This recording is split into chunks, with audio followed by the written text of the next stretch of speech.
10/1/2026 என்னிடம் என் தேவனாகிய கர்த்தர் கடவுள் வைத்திருக்கிற தரிசனத்தை இப்போதுமே கேட்கலாம். तुम्हें कारामाको तुम्हें तिबो दिबोध विवाद मट तरंड கையில் இருந்துக்க ஊகி திபோது விவாத மட தரா தேசத்தின் அதிபதியை தேர்ந்தெடுக்கும் தேர்தல் சமீபமாயிருக்கிறது.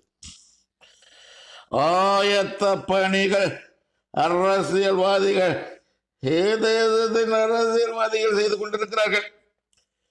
விருதானது விருதானது விருதானது அவர்களின் பணி விருதானது. தமிழக அரசியல்வாதிகள் அனைவருக்கும் விரோதமாகவே நான் என் கரத்தை நீட்டுக் கொண்டிருக்கிறேன். இத்தேசத்தை ஆளக்கூடிய தகுதி